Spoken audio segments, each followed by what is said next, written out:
그래서 감사드리며 예수님 이름으로 기도합니다. 아멘. 할렐루야. 우리 예쁘게 인사합시다. 하나님 우리 함께 하십니다. 시작. 하나님 우리 함께 하십니다. 예, 얼굴 보며 눈을 맞추며 이렇게 인사합니다. 당신의 얼굴을 보니 하나님의 얼굴을 보는 것 같습니다. 시작. 당신의 얼굴을 보니 하나님의 얼굴을 보는 것 같습니다.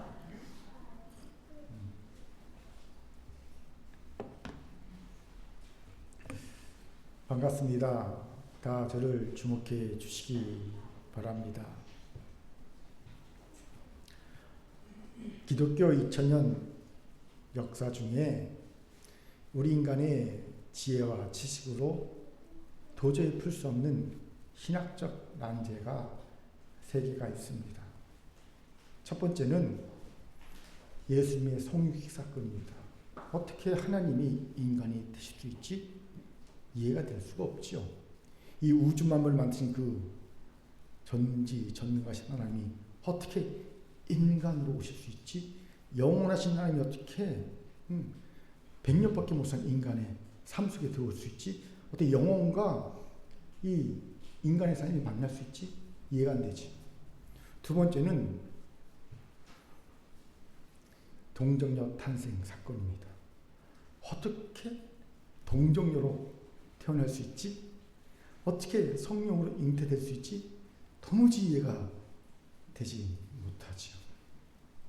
마지막 세 번째, 오늘 우리가 다룰 본문 삼위일체 하나님 사건입니다.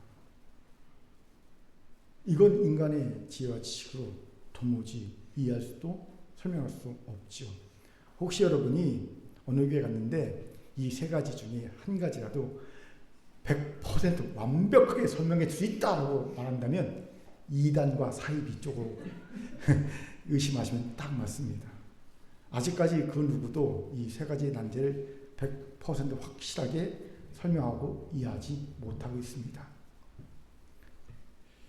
그중 우리가 오늘 살필 삼위로 일체신 하나님, 이게 참 우리를 어렵게 하죠. 여러분, 우리 기독교는요 유일신을 믿지 않습니다. 하나님 한 분이라고 믿지 않습니다. 유일신을 믿는 종교는요 유대교입니다. 또 우리는 다신 종교도 아닙니다. 뭐 신이 여러 개다 그렇게 생각하지 않습니다. 우리는 유일신도 믿지 않고 그리고 다신 종교도 아닙니다. 대신 우리는 세 인격을 가지시지만 완벽하게 독립된 세 인격을 가지시지만 절대 나누어질 수 없고 언제나 우리에게 역사시대는 한 분으로 역사하시는, 뗄래야 뗄 수 없는 한 분으로 역사하시는 삼위로 일치되신 하나님을 믿습니다. 이런 삼위일체 하나님을 놓고 인간은 어떻게 세 분이 한 분이 될 수 있는가?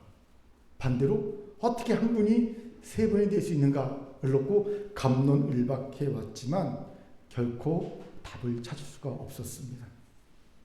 그렇기에 교회에서 삼위일체에 대해 말하면 많은 분들이 이렇게 말하는 것을 보지요. 어렵다. 신학교에서나 배우는 교리이지 교회에서 가르칠 교리는 아니다. 특히 이렇게 유수련부, 청소년부 친구들 앞에 놓고 삼위일체 교리를 말하는 것은 미친 짓이다. 이런 얘기가 나올 만하지. 설명하려면 말이 꼬이고 자칫 이단 소리를 들을 수 있다. 이런 얘기들을 합니다. 실제로 교회에서 삼위일체 교리를 설명하는 것을 보면 많은 설명이 이단 소리를 들을 만한 설명을 봅니다. 예전에 장신대 조식이나 김영환 교수님이 우연히 어느 교회를 갔는데 목사님이 강대상에서 오늘 내가 삼위일체에서 완벽하게 설명해 드리겠습니다. 그러더라고요. 그래서 한국 최고의 조시자 교수님이 깜짝 놀랐어요. 우와 대박 들었답니다. 그랬더니 또한 이단 소리를 하더래요. 대형교회에서. 그만큼 삼위일체는요 무엇이다 라고 정의하려면 정말 하기 힘든 어려운 교리지요. 그런데 놀라운 사실이 있어요. 성경은 삼위일체를 정의로 설명하지 않는다는 거예요. 다시 한번요. 성경은요, 삼일체를 정의로 설명하지 않습니다. 성경은 삼일체를요, 사건으로, 장면으로 보여주십니다. 오늘 본문을 보세요. 예수님의 세례 장면이지요. 그런데 이 세례 장면은요, 성부, 성자, 성령 하나님이 동시에 그리고 분명하게 한 장면 안에서 드러난 유일무이한 장면이자 사건입니다. 성경 어디에도 이보다 더 극적으로 삼위일체 하나님이 동시에 나타난 장면, 사건은 없습니다. 그렇다면 질문이 생기지요. 왜 하나님은 이렇게까지 극단적인 방식으로 삼위일체를 보여주고 계신 것일까? 왜일까요? 저는 이 본문을 묵상하면서 이렇게 깨닫게 되었어요. 삼위일체의 신비는 신학 토론으로 끝나는 교리가 아니라 신앙인의 삶으로 보여지는 것이어야 하기 때문이다. 그래서 하나님은 설명 대신 보여주셨습니다. 말씀이 아니라 장면으로, 정의가 아니라 사건으로, 교리문이 아니라 삶의 방식으로 보여주셨어요. 그렇기에 오늘 보면은 삼위일체가 무엇인가를 설명하기보다 삼위일체 하나님은 어떻게 역사하시는가, 삼위일체 하나님을 믿는 신앙인은 어떻게 살아야 되는가를 보여주는 본문입니다. 아멘. 이제 우리 그 장면 하나하나를 따라가면서 삼위일체의 신앙을 가진 자가 어떻게 살아야 되는지를 알아봅시다. 오늘 큰 은혜가 있을 줄 믿습니다. 아멘. 자, 저를 따라하기 바랍니다. 삼위일체는 이해가 아닌 여포가 인사합니다. 살아가야 하는 것입니다. 시작. 살아가야 하는 것입니다. 아멘. 이를 위해 본문에서 세 가지 장면에 주목해야 합니다. 첫째는 예수님께서 물에서 세례를 받으신 장면이고요. 두 번째는 성령 하나님이 비둘기같이 예수님께 임하는 장면이고요. 세 번째는 성부 하나님의 음성이 하늘에서 들린 장면입니다. 하나하나 살펴보지요. 먼저 예수님께서 물에서 세례를 받으신 장면을 봅시다. 우리 같이 13절부터 15절까지 힘있게 읽겠습니다. 시작. 이때 예수께서 갈릴리로부터 요단강에 이르러 요한에게 세례를 받으려 하시니 요한이 말려 이르되 내가 당신에게 세례를 받아야 할 터인데 당신이 내게로 오시나이까. 예수께서 대답하여 이르시되 이제 허락하라. 우리가 이와 같이 하여 모든 일을 이루는 것이 합당하니라 하시니 이에 요한이 허락하는지라. 아멘. 예수님께서 세례를 받고자 하시자 세례요한이 굳고 말려야지요. 그가 보기에 오히려 자신이 예수님께 세례를 받아야 할 것 같았기 때문입니다. 왜요? 예수님은 하나님이 보내신 메시아 그리스도라고 믿었기 때문이지요. 그런데 요한이 베푸는 세례는요, 우리가 생각한 그런 세례가 아니지요. 우리가 어떤 세례를 받습니까? 그리스도인 데리고 세례를 받고요, 세례교인 데리고 세례를 받죠. 근데 요한이 베푸는 세례는요, 그런 종류의 세례 약간 성격이 다릅니다. 어떤 세례의 성격을 가졌을까요? 요한의 세례는 죄사함의 세례였어요. 이스라엘 백성들이 요한 앞에, 세례요한 앞에 나와서 자기의 죄를 고백하고 그리고 죄사함의 증거로 세례를 받았다는 거지요. 그러니 세례요한 입장에서는 예수님께 세례를 베푸는 것이 말도 안 되는 거예요. 예수님은 메시아 그리스도거든요. 근데 자기가 그분에게 죄를 사하는 세례를 베푼다? 안 된다고 생각한 거지요. 그런데 예수님은요, 세례를 받아야 하나님의 의가 이루어진다 말씀하십니다. 질문이 생기죠. 그럼 왜 예수님께서는 세례를 받으신 것일까요? 혹시 우리가 모르는 죄를 저지른 것이 예수님께 있었기 때문일까요? 그럴 수 없죠. 예수님은요, 점도 흠도 없는 거룩하신 하나님이십니다. 아멘. 그럼 왜 세례를 받으신 것이 모든 일을 이루는 거라 하시며 세례를 받으신 것일까요? 잘 들어보세요. 예수님께서 죄인들 틈에 서셔서 그들이 들어가는 물속으로 같이 들어가신 것은요, 죄인이기에 죄를 회개할 필요가 있어서가 아니라, 필요 때문이 아니라 선택이었다는 겁니다. 어떤 선택입니까? 바로 회개가 아닌 죄인들과 연대하기 위한 선택입니다. 쉬운 말로 이야기하면요, 나는 너희 위에 서지 않겠다. 나는 너희를 판단하고 정죄하고 심판하는 자리에서 너희를 구원하지 않겠다. 나는 너희가 서 있는 그 연약하고 죄인된 자리까지 내려가 너희의 구원을 시작하겠다라는 상징적인 행위라는 겁니다. 이것이 놀랍습니다. 삼위일체 하나님의 첫 장면은요, 거룩해서 감히 죄인 우리가 다가갈 수 없는 하늘 높은 보호자 위가 아니라 죄인들이 회개를 위해 몸을 담그는 요단강 물속이었기 때문입니다. 그리고 이를 통해 예수님은 죄인과의 강한 연대로 그들을 구원하시겠다는 강력한 메시지를 보여주고 계신 겁니다.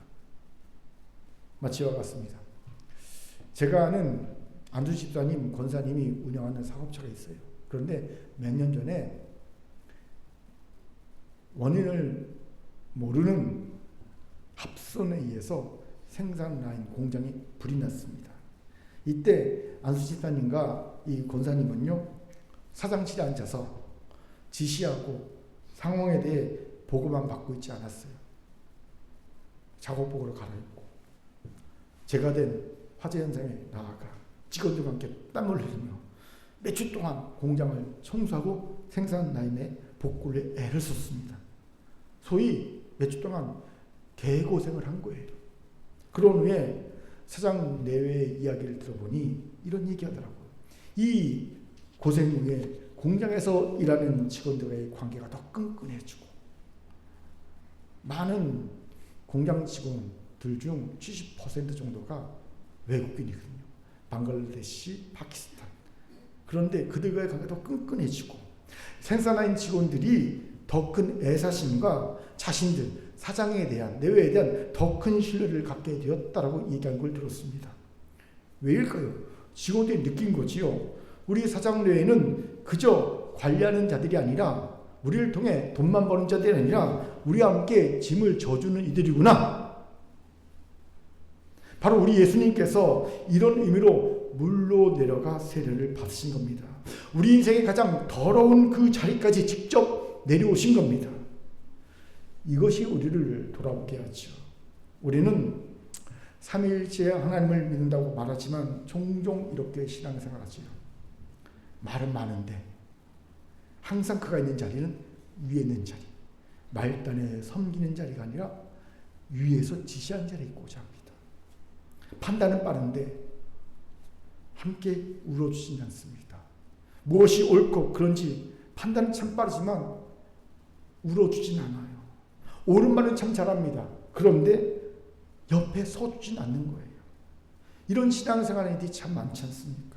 그러나 기억해야 합니다. 성자 예수님은 물속으로 내려가심으로 삼위일체를 시작하셨다는 것을 보여주신 거예요. 그렇기에 삼위일체 신앙의 첫 번째 삶의 실천은요, 낮아질 줄 아는 신앙, 함께 연대할 줄 아는 신앙입니다. 아멘. 아멘 해주시면 제가 여러분이 이해하고 따라오는 줄 알아요. 이제 묻겠습니다. 삼위일체 하나님을 고백하고 있는 우리는 낮아질 줄 아는 신앙, 연대할 줄 아는 신앙인입니까? 아니면 높은 곳에서 지시하고 판단하고 정죄하기만 하는 신앙인입니까? 독불장군식, 연대하지 못하는 독불장군식 신앙인입니까? 어디입니까?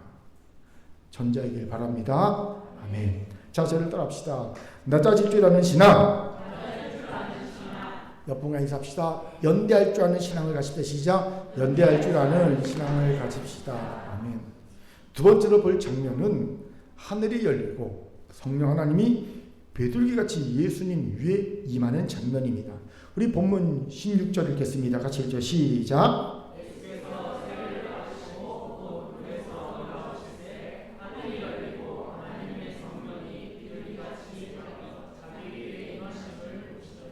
아멘. 여기서 먼저 주목할 것은 성령이 왜 하필 비둘기같이 임하셨냐는 겁니다. 간단합니다. 억지로 밀어붙이기 위해서가 아니라 이미 열려있는 순종 위에, 예수님의 열려있는 순종 위에 머무르시기 위해 임하신 것이기 때문입니다. 비둘기가 어떤 상징성을 가집니까? 평화, 온유, 순결, 이런 상징성이 있지요. 이 비둘기가 지니는 상징성 이미지를 이용한 선포입니다. 여기서 질문이 생기죠. 성경을 조금 아는 사람은 이런 질문을 던질 수가 있어요. 제가 이 질문을 던지니까 챗GPT가 통찰력 있는 질문이시네요. 칭찬을 엄청 해야 되더라고요. 자식 귀엽게 시리. 그럼 왜 마가의 다락방에서 오순절에 임했던 성령은 급하고 강한 바람처럼 임하셨을까요? 예수님께는 비둘기같이 임하셨던 성령께서 왜 마가의 오순절 다락방의 제자들에게는 급하고 강한 바람처럼 임하셨을까요? 왜일까요? 저는 이렇게 생각합니다. 저의 이 해답에 대해 챗GPT가 놀란 통찰력이십니다. 대단합니다라고 또 칭찬을 엄청 해야 됩니다. 귀여운 자식. 예수께 임한 성령은 이미 열려있는 순종 위에 머무르셨기에 비둘기같이 조용히 임하셨고, 제자들에게 임한 성령은 의심과 불안과 두려움으로 닫혀있던 그들을 세상으로 나아가 부활의 주를 증언하게 하기 위해 급하고 강한 바람처럼 역사하셨다. 무슨 말이에요? 예수님이 열려있는 순종의 자세이셨거든요. 그러니 조용히 변화시킬 필요가 없잖아요. 조용히 임하신 겁니다. 하지만 제자들은 두려움과 의심과 불안으로 문을 닫고 벌벌 떨고 있었어요. 그런 이들을 세상에 나아가 부활의 주를 증거할 증인으로 세우려면 변화시켜야 되지 않습니까?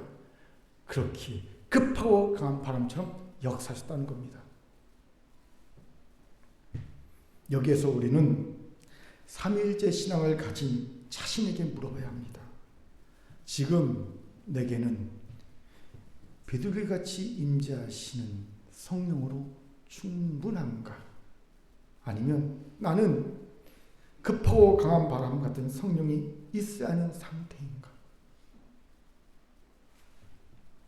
그리고 이 물음은요, 내가 지금 자발적인 순종을 하고 있는가? 아니면 의심과 불안과 두려움으로 세상에 나아가 부활의 증인으로 사는 사명을 문 닫고 살아가고 있는 자는 아닌가라는 이 둘로 분별할 수 있을 겁니다. 여러분 어디에 속해 있습니까? 비둘기같이 온유한 성령 하나님이 임하셔도 충분합니까?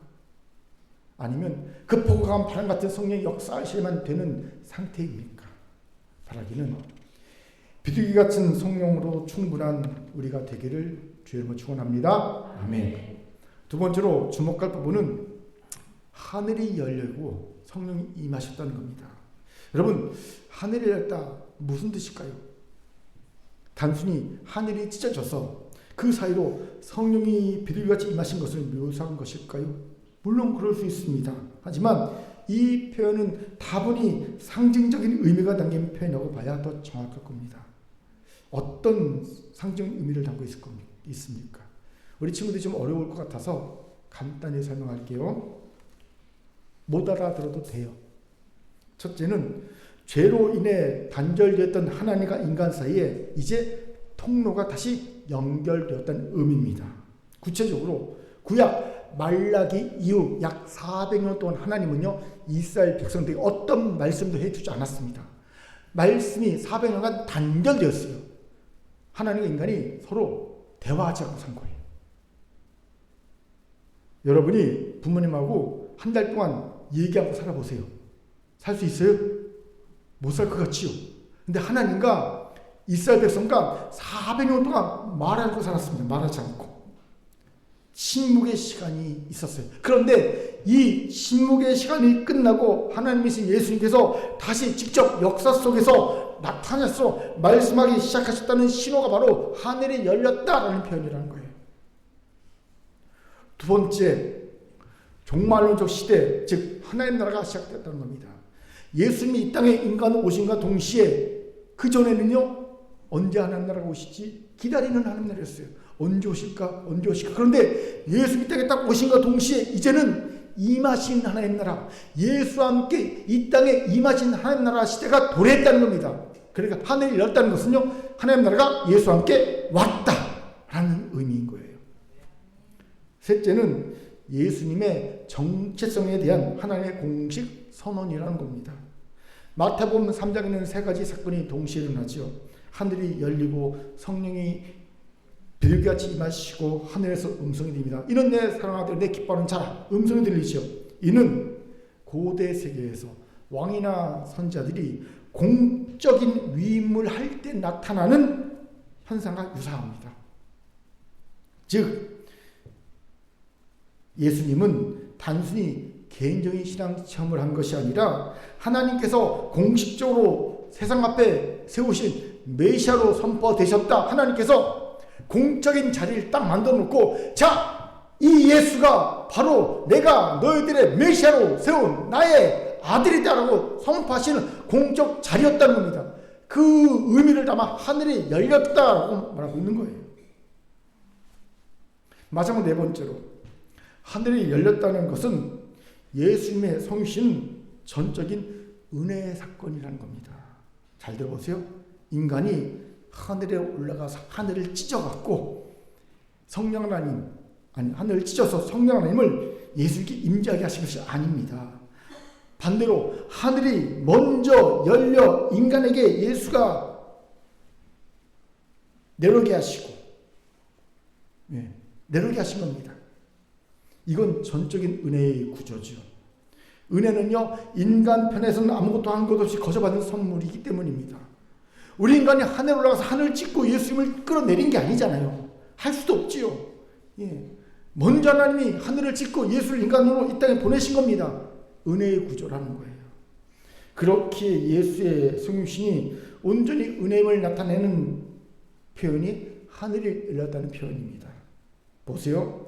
이 네 가지 의미가 하늘이 열렸다는 표현에 담긴 의미입니다.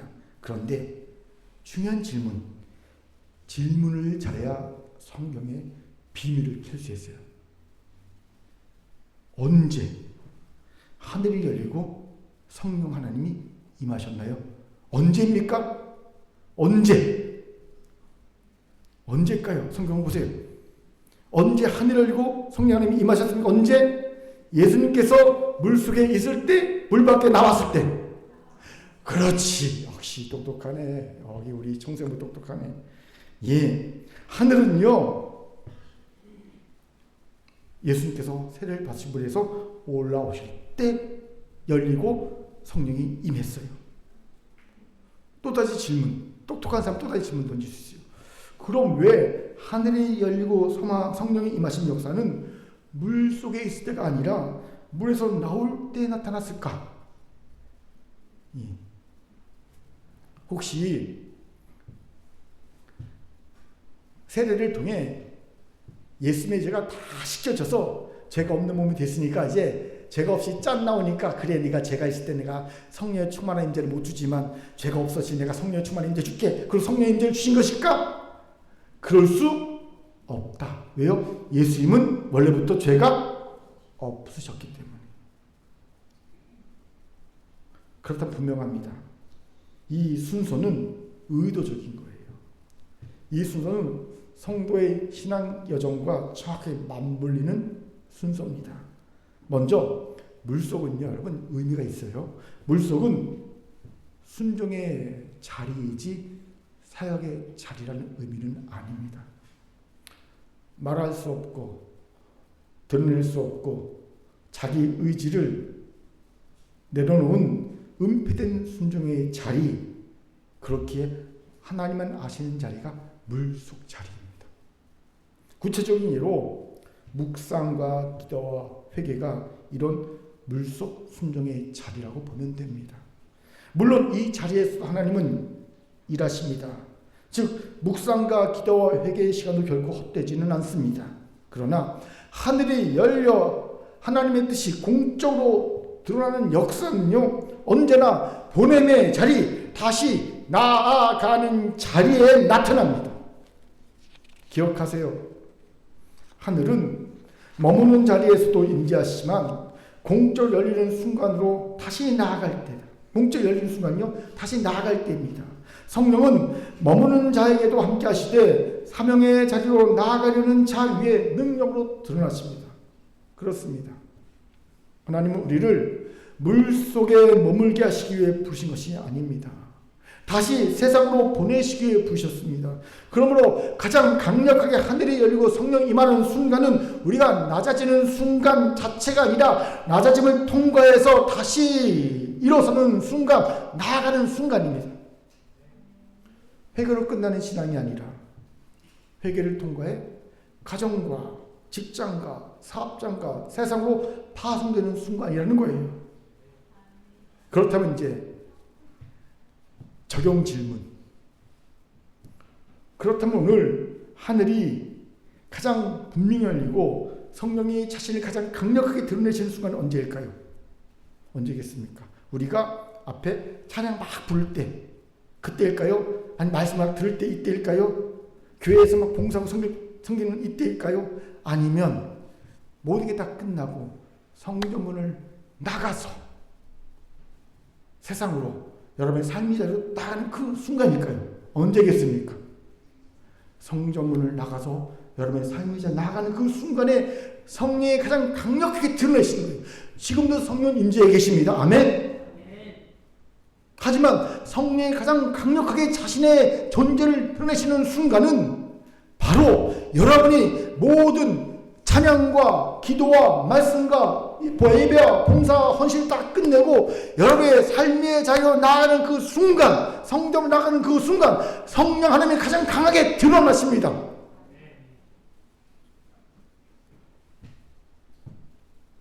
왜? 성령 하나님은요 다시 나아가는 자리에 자신을 강력하게 드러내시나요? 그래야 그 길에서 만나게 될 고난이 헛되지 않고 하나님의 뜻을 이루는 도구가 되기 때문입니다. 예수를 보세요. 세례 후 성령이 임하셨을 때 앞길에 비단길이 쫙 펼쳐졌습니까? 아닙니다. 도리어 의심과 조롱, 고난과 십자가의 길이 열렸습니다. 그렇게 이 고난을 이겨내고 하나님의 뜻을 이루기 위해 성령의 강력한 드러내심이 반드시 필요했던 겁니다. 그래요. 성령이 없으면 고생은 그저 고생에 불과하지만 성령이 임하시면요 고생은 하나님의 뜻 안에서 헛되지 않은 고난이 됩니다. 여기서 우리는 삼위일체 신앙의 두 번째 실전 상황을 보게 되죠. 삼위일체 신앙을 가진 자는 머무는 자가 아니라 다시 나아가는 자입니다. 그때 그를 나아가게 하는 것은 자기 의지가 아니라 성령의 철저한 이끄심입니다. 이 성령의 이끄심 있게 그는 고난에 좌절하지 않습니다. 도리어 고난을 통해 하나님의 영광에 찬송이 되는 자리까지 내가 자라날 것을 기대하는 소망과 믿음을 가지게 됩니다. 이제 묻습니다. 여러분은 머무는 자입니까? 머물게만 만족하는 자입니까? 변화산에 있는 제자들처럼 여기가 좋사오니 여기에 초막 셋을 짓고 이러고 있는 자입니까? 아니면 변화산의 영광을 가슴에 안고 다시 내 삶의 자리로 나아가고자 결단한 자입니까? 여러분은 자신의 힘으로 뭔가를 이루는 자입니까? 고난도 고생도 자기 힘으로 극복하려고 하는 자입니까? 아니면 철저히 성령의 이끄심에 따라 고생을 고난으로 승화해서 하나님의 영광에 찬송하는 그 자리까지 자라나기를 소망하는 믿음과 소망이 있는 자입니까? 저는 삼일째 신앙이라면 다시 나아가는 자리, 고난을 통해 하나님의 영광에 찬송이 되는 자리까지 자라나기를 기대하고 소망하는 자리, 그 자리에 서는 자일 줄 믿습니다. 아멘. 자절을 따라합시다. 비둘기 같은 성령의 이끄심으로 머무는 자리에서 다시 나아가는 자리로 갑시다. 고난을 통해 하나님의 영광의 찬송이 되는,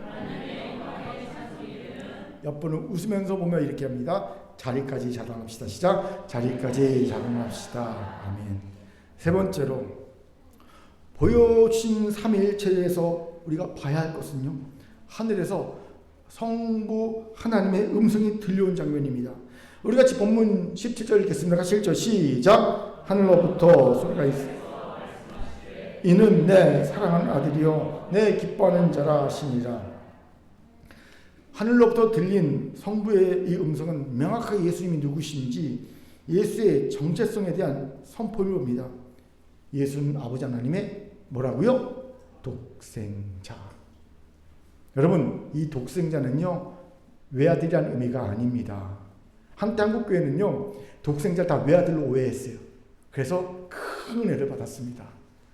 옛날에 시골에는 우리 나이 드신 권사님들이 이 외아들에 대한 아주 그런 갈망이 있었거든요. 위로 딸만 6, 7 낳다가 마지막에 아들 하나 딱 낳았어요. 얼마나 귀합니까 그 외아들. 그런 집이 많았거든요.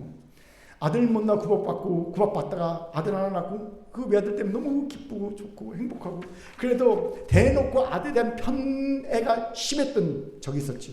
그런 다 경험이 있는데 그런 어머니들 할머니들이 하나님을 믿으니까 이렇게 말씀하시는 거예요. 하나님이 우리를 위해 외아들을 주셨다. 우와, 충격, 감동, 말로 닿아서 은혜가 막 넘쳐났어요. 예. 그런데 사실 이 독생자는 외아들이라는 의미가 아니에요. 그럼 뭐예요? 독특한, 영어로 유니크한 아들이라는 뜻이에요. 성부와 성자의 이 관계는 이 세상에서 도무지 찾아볼 수 없는, 인간의 부자 관계하고 전혀 다른 세상에서 유일한 독특한 아버지 아들 관계라는 겁니다. 아무튼 이 음성은요 예수님의 정체성에 대한 성부의 인증이자 세상에 대한 선포입니다. 그런데 여기서도 또 주목할 것이 이 음성이 언제 들려나는 거예요. 여러분, 이 음성이 언제 들렸을까요? 잘 보세요. 성경 보세요. 예수님이 사역을 하기 전에 들렸을까요? 사역을 하는 중에 들렸을까요? 아니면 사역을 다 끝낸 후에 들렸을까요? 사역을 하기 전이에요. 그래요. 예수님은 아직 하나님 말씀도 전하지 않았고, 병자도 고치지 않았고, 귀신도 쫓아내지 않았고, 오병이의 급식들도 베푸지 않았고, 십자가의 죽음도 당하지 않았고, 부활 승천도 하지 않았어요. 그런데 하나님은 먼저 말씀하십니다. 너는 내가 사랑하는 내 아들이다. 그리고 이것을 통해 주시는 강력한 메시지가 있습니다. 우리 친구들 잘 들으세요. 꼭 기억하세요. 우리는 잘해서 하나님의 자녀가 되는 것이 아니라는 거예요. 똑똑하네, 청소년부. 예. 또 우리의 순종은 종의 순종이 아닌 누구의 순종? 그래, 아들, 자녀의 순종이라는 겁니다. 여러분, 종의 순종의 동기는요, 두려움이에요. 이거 순종하나 죽는데, 맞는데, 쫓겨나는데, 이게 종의 순종의 동기입니다. 하지만 자녀의 순종의 동기는요, 뭘까요? 사랑입니다. 이것을 알고 믿고 누리는 자가 진정 삼위일체 하나님을 믿는 자입니다. 그런데 안타깝게도 하나님의 자녀가 되면 마치 뭔가 잘해야 될 것 같은 강박을 가진 이들이 많습니다. 그렇게 이들은 자신들이 순종에 실패하면 크게 두려워합니다. 그 즉시 아버지 하나님의 자신을 버릴 것 같은 그런 마음이 들기 때문이에요. 아닙니다. 하나님은 아버지입니다. 여러분, 어느 부모가 자식이 순종하지 않아도 자식을 버립니까? 매는 들 수 있어요. 응? 매는 들 수 있고 야단을 칠 수 있어도 순종 안 했다고 넌 내 자식 아니야! 버리는 부모는 없습니다. 하나님은 아버지입니다. 부모에게 자녀는 잘나도 못나도 내 자녀예요. 아멘? 이것을 믿어야 합니다. 보세요. 아버지 하나님의 음성은 우리의 이해를 구하거나 우리에게 설명을 하지 않아요. 그냥 선포하고 계십니다. 내 아들이다 선포하고 계시죠. 이 선포의 의미가 뭔지 아세요? 믿으라는 겁니다. 그냥 너는 내 자녀라는 사실을 믿으라는 겁니다. 제가 얼마 전 요즘 가장 핫한 영화 감독 누굴까요? 장항준 감독의 인터뷰를 보면서 감동을 받은 적이 있어요. 장 감독님이 딱 봐도 그래 보입니다. 어릴 적에 공부를 되게 못했대요. 그런데 같은 학년에 친척들이 되게 많았대요. 같은 학년에. 비극이죠. 옛날에는요, 친척들이 모이면 무슨 얘기합니까?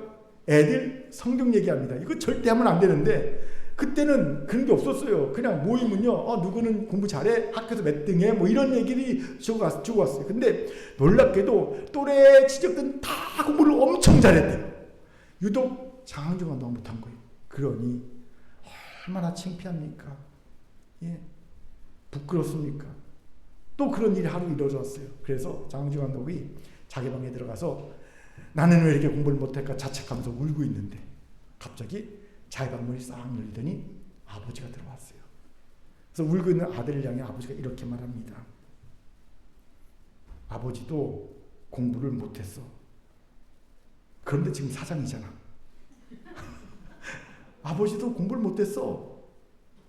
그런데 지금 사장이잖아. 야, 이 아버지 한마디에 기가 줬던 장 감독이 기가 확 살아나고요. 다시 행복한 아이, 수다장의 아이로 변했다는 것이요.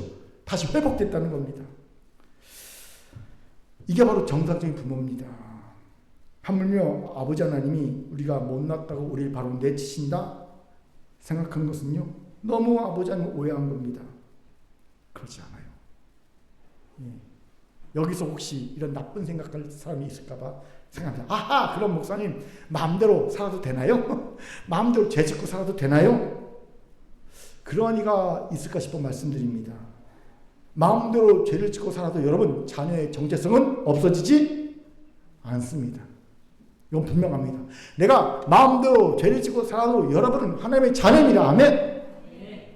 자녀예요. 자녀. 탕자가 자녀이듯이 자녀입니다. 단 두 가지는 없어집니다. 두 가지. 하나는 자랑스러운 자녀에 대한 아버지의 자랑이 없어집니다. 다윗을 보세요. 다윗이 범죄 전에 하나님은요, 다윗을 세상에 자랑스럽게 자랑했습니다. 내 마음에 합한 자야. 자긍심, 자랑이 느껴지죠. 그런데 다윗이 범죄 전에는요, 이 자랑이 쏙 들어갑니다. 없어진 거예요. 다른 하나는요, 자녀의 권세입니다. 마음대로 죄를 짓고 사는 자녀의 권세는 없어집니다. 하나님이 자녀에게는요, 자녀의 권세가 있어요. 내가 땅에서 매면 하늘에서도 매이고 땅에서 풀어버리면 하늘에서 풀리고 내가 말한 대로 역사하는 말에 힘이 있어요. 기도에 힘이 있어요. 너희가 지금까지 내 입으로 아무것도 구하지 아니하였으나 구하라 그리하면 받으리니 너희 기쁨이 충만하리라. 아멘. 너희가 내 안에 구하고 내 말이 너희 안에 구하면 무엇이 원하든 구하라 그럼 이루리라. 아멘. 말의 권세, 기도의 권세가 있어요.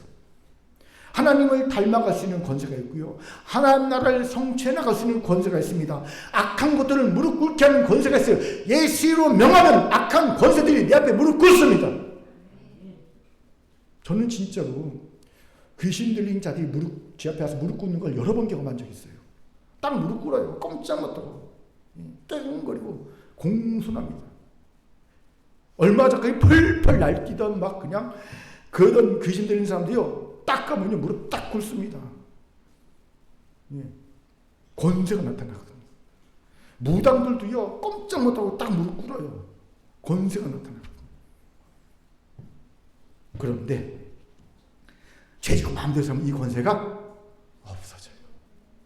이것을 예수님께서 어디서 거진 소금으로 비하신 적이 있죠. 우리 같이 마태복음 5장 13절 읽겠습니다. 같이 읽죠. 시작. 너희는 세상의 소금이니 소금이 만일 그 맛을 잃으면 무엇으로 짜게 하리요? 후에는 아무 쓸데없어 다만 밖에 버려져 사람에게 밟힐 뿐이라. 소금이 맛을 잃었다라는 말의 헬라어 뜻은 소금이 어리석어졌다는 뜻이에요. 소금이 어리석어지면 사람들은 소금을 버립니다. 밖에 버립니다. 그럼 어떡합니까? 사람들이 와서 밟고 지나가죠. 수치와 조롱과 모욕이 따른다는 겁니다. 여러분, 아버지 하나님의 자녀가 자기 멋대로 죄 짓고 살면요 수치와 조롱과 모욕이 따릅니다. 그렇게 우리는 그냥 아무 대가 없이 죄를 짓고 사는 것이 아닙니다. 오해하지 마십시오. 드러난 죄만 대가를 지불하는 게 아니에요. 아무도 모르는 드러나지 않는 죄도 대가를 지불하게 되어 있어요. 잃어버리니까. 우리는 죄를 짓는 순간 드러나는 죄든 드러나지 않든 유형 무형의 엄청난 대가를 지불하면서 죄를 짓고 있는 겁니다. 이걸 알아야 합니다. 이러니 한번 똑똑한 여러분 계산기 한번 잘 두드려 보시기 바랍니다. 뭐가 이익인지. 답이 너무 뻔하지 않습니까? 사랑하는 성도 여러분, 오늘 성부 하나님 우리에게 선포하십니다. 사역 이전에, 일하는 것 이전에 자녀란 정체성이 있고, 수고하기 이전에 아버지의 사랑이 있다. 다시 한번요. 따라합시다. 사역 이전에 자녀라는 정체성이 있고, 수고 이전에 아버지의 사랑이 있다. 이것을 그저 믿으라고 하십니다. 이해하려 하지 말고 내가 가슴을 열어 가슴으로 말했으니 너도 가슴을 열어 가슴으로 그것을 받아들여 라고 말하고 있는 겁니다. 그렇게 이제 우리도 가슴을 열어 머리가 아닌 가슴으로 이 말씀을 받아들입시다. 그래서 이걸 믿읍시다. 나는 뭘 해서가 아닌 존재 자체로 아버지 안의 자녀다. 나의 애씀과 수고와 성취 이전에 아버지의 사랑을 받고 있는 자녀다. 이때 아멘 나와야 되는데 교만에게 아멘. 이 믿음의 고백이 우리의 심장에 새겨질 때 진정한 삼위일체 신앙을 가진 자를 우뚝 서게 될 줄 믿습니다. 아멘. 저를 따르시죠. 나는 뭘 해서가 아닌 존재 자체로 아버지 하나님의 자녀입니다. 나의 애씀과 수고와 성취 이전에 옆분과 인사합시다. 아버지의 사랑을 받고 있는 자녀입니다. 시작. 아버지의 사랑을 받고 있는 자녀입니다. 이제 말씀 마치죠. 하나님은 삼위일체를 보여주심으로 아주 명료하게 말씀하십니다. 삼위일체를 믿는다는 것은 어려운 교리를 이해할 수 있고 그것을 남에게 설명할 수 있는 것이 아니야. 삼위일체를 믿는다는 것은 삼위일체를 통해 보여준 대로 사는 거야 라고 말씀하십니다. 여러분 설명하고 이해하려 하지 말고 사십시오. 어떻게 해요? 첫 번째, 낮아질 줄 아는 신앙인으로 아프고 연약하고 죄인된 이들의 삶의 자리까지 찾아가 연대할전의 신앙인으로 사는 겁니다. 두 번째, 비둘기 같은 성령의 이끄심으로 머무는 자리에서 다시 나아가는 자리로 가는 것이며 그 길에 설령 고난이 와도 그 고난을 통해 하나님의 영광에 찬송되는 자리까지 자라나기를 믿음과 소망으로 기대하는 것입니다. 아멘. 세 번째, 가슴을 열어 아버지 하나님의 사랑의 선물을 받아들이는 겁니다. 그래서 우리도 당당하게 이렇게 고백하는 겁니다. 나는 뭘 해서가 아닌 존재 자체로 아버지 하나님의 자녀다. 나의 애씀과 수고, 성취 이전에 아버지의 사랑을 받고 있는 자녀다. 오늘 이 깨달음과 믿음의 고백과 선포를 통해 삼위의 일체 하나님을 믿는 신앙에 우뚝 서는 우리 모두가 되기를 주님으로 축원합니다. 아멘. 하나님의 말씀이었습니다. 기도합니다. 사랑과 자비 하나님, 깨닫고 이해하고 설명하는 삼위일체가 아니라 보여주신 삼위일체로 그리고 살라는 삼위일체로 알게 하시니 감사합니다. 오늘 보여주신 삼위일체대로 믿고 깨닫고 고백하고 선포해 살게 도와 주옵소서. 감사드리며 예수님 이름으로 기도합니다. 아멘.